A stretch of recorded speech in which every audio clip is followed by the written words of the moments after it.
최근 한국에서 아프간 난민 구출 작전을 크게 성공시키면서 전 세계가 주목하고 있습니다. 아프간 난민들도 한국의 수송 작전을 극찬하고 있는데요. 심지어 일각에선 한국이 실수한 게 아닌 이상 이렇게 치밀할 수 있는지 놀랍다고 평가하고 있는 상황입니다. 한국의 치밀한 작전, 지금부터 살펴보겠습니다. 한국은 아프간 수송 작전에 대해 일체 언급을 하지 않았습니다. 심지어 이 때문에 굉장히 치밀한 한국이다라는 말을 듣고 있습니다.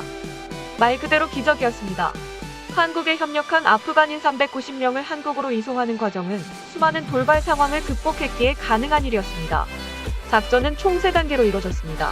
아프간인들을 실어 나를 수 있도록 수송기를 보내고 주변 국가의 협조를 구하는 1단계, 수송기를 적시해 카불 공항에 투입해 아프간인들을 태우는 것이 2단계, 안전하게 이송을 마치는 것이 3단계였습니다. 미라클 작전은 시작 전부터 철저한 준비 단계를 거쳤습니다. 국방부는 8월 초부터 이송작전을 준비했는데요. 탈레반이 아프간 점령에 나선 뒤부터 대사관 교민뿐 아니라 우리를 도운 아프간인까지 이송하기 위해 준비했습니다. 외교부는 작전 약 2주 전에 외교부 기자단에게 작전을 밝히며 이것이 새 나갈 경우 구출이 어려워질 수 있기 때문에 엠바고 특정 시점까지 보도 금지를 요청했습니다. 언론은 엠바고를 잘 지켜냈고 결국 아프간인 이송 작전이 시행되고 나서야 미라클 작전이 이미 시작됐다는 내용이 언론을 통해 공개됐습니다. 우리나라는 이번 작전을 위해 항공기 세대를 투입했습니다. 투입된 항공기는 군 수송기 C-130J 2대와 공중급유기 KC-330 1대입니다. 이송 과정에는 공군 최정예 특수부대인 공정통제사가 항공 호송요원으로 참여해 경호와 항공기 탑승 안내 임무 등을 수행하기도 했습니다. 세대의 수송기는 김해국제공항을 출발하여 아프가니스탄의 인접국인 파키스탄의 이슬람아바드 국제공항에 도착했습니다. 방어 능력이 없는 수송기인 KC-330은 이곳에서 대기하고 미사일을 교란할 수 있는 플레어를 갖췄으며 전술 비행이 가능한 C-130J가 카불과 이슬람아바드를 오가며 아프간인들을 실어 나르는 역할을 맡았습니다. 실제로 C-130J는 카불 공항에 투입되며 급강하 급상승과 좌우 90도 선회 비행 등 지대공 미사일에 대비한 전술 기동을 시행했습니다.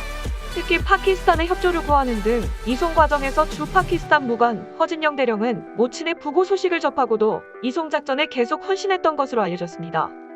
미라클 작전에서 가장 중요한 과정은 아프간인들이 카불 공항에 안전하게 도착하는 일이었습니다. 카불 공항에서 아프간인들의 탈출 행렬이 이어지자 탈레반은 이를 막기 위해 공항 근처 곳곳에 검문소를 세우는 등 공항 접근을 어렵게 만들었습니다.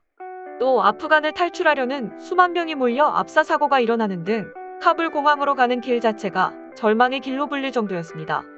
결국 이송 작전 첫째 날 자력으로 카불 공항에 도착한 아프간인은 26명에 그쳤습니다. 이처럼 아프간인들이 공항으로 오기 어려워지자 우리나라는 집결지를 공항 인근의 특정 지역으로 변경했습니다. 이 결정이 신의 한 수가 됐습니다. 이 과정에서는 미국의 협조가 큰 도움이 되는데요. 미군은 우리의 요청으로 탈레반 측과 협상해 버스를 이용하는 아프간인들을 공항으로 진입할 수 있도록 도왔습니다.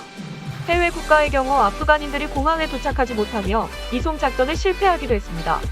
25일 일본은 자위대의 C-2 수송기를 카불 공항으로 보냈으나 공항에 도착한 아프간인이 단 한 명도 없어 아무도 이송시키지 못했습니다. 네덜란드와 벨기에도 한 명도 태우지 못한 것으로 알려졌습니다. 독일의 첫 이송에는 아프간인이 7명밖에 탑승하지 못하기도 했습니다.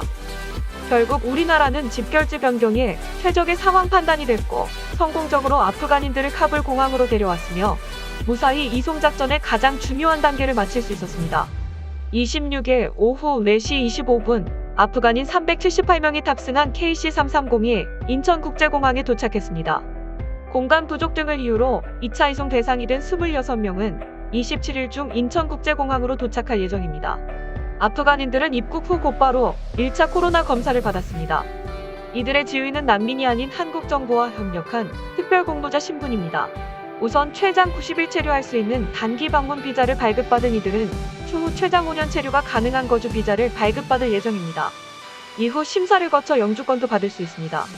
우리나라에 도착한 아프간인들은 충북 진천에 있는 국가공무원 인재개발원에서 6주간 수용됩니다. 코로나19 초기 우한에서 입국한 교민들을 수용한 진천에서 또 한 번 포용적인 자세를 보여줬습니다. 미라클 작전 성공 후 12시간 만에 탈레반은 아프간인의 탈출 금지를 선언했습니다. 아프간인이 한국에 도착한 26일에는 이탈리아 군용 수송기가 이륙 직후 탈레반의 총격을 받기도 했습니다.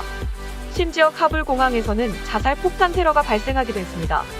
이처럼 불과 몇 시간만 더 늦었더라도 미라클 작전은 성공을 장담하기 어려웠습니다. 우리나라는 이번 미라클 작전을 통해 원조를 받던 국가에서 도움을 주는 국가로 성장했음을 대외적으로 보여줄 수 있었습니다. 수송작전 이후에는 한국의 치밀한 방역 전략이 눈길을 끌었습니다. 아프간 협력자 377명이 지난 27일 충북 친천국가공무원 인재개발원에 도착하고 첫밤을 지냈는데요. 28일 인재개발원 주변은 말 그대로 조용한 분위기에서 출입자를 철저하게 관리하고 경찰은 외곽을 돌며 순찰하는 모습이 보였습니다. 낮 12시쯤 아프간 협력자들에게 제공할 도시락을 실은 차량이 인재개발원 입구에 도착했습니다. 이들은 방역관리 차원에서 구내식당을 이용하지 않고 개별 가족 단위로 식사를 하고 있습니다. 종교를 고려해 할랄 식단을 구성해 하루 3번 서울의 한 업체가 배달합니다. 반면 일본은 국제적인 비난을 받고 있습니다. 일본 정부는 이들을 탈출시키기 위해 자위대 수송기 C2와 C130을 파견했지만 아무도 대피시키지 못했는데요. 수송기에 탑승하려면 자력으로 공항에 와야 하는데 아프간 전역을 장악한 탈레반이 길을 막아 공항에 도착할 수 없었기 때문입니다. 결국 수송기는 이웃 국가인 파키스탄의 수도 이슬라마바드 공항으로 돌아갔습니다. 이를 접한 일본 네티즌들은 다음과 같은 반응을 보였습니다. 이 정도면 한국이 실수한 거 아닌가? 일본은 어떻게 완벽하게 실패할 수가 있지? 생각보다 치밀한 전략이 놀라웠다. 이건 박수받아 마땅한 사례다. 아프간 난민들도 이렇게 치밀한 작전이었다는 걸 나중에 알았겠지?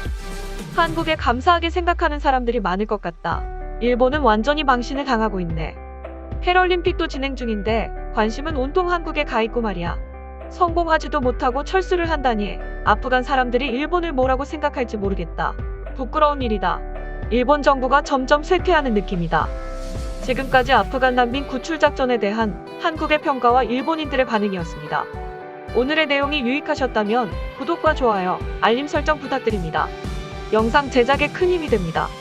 여러분의 의견도 적극적으로 댓글로 남겨주시면 감사드리겠습니다. 세상의 모든 소식을 담는 오린박스는 내일도 최선을 다하겠습니다. 감사합니다.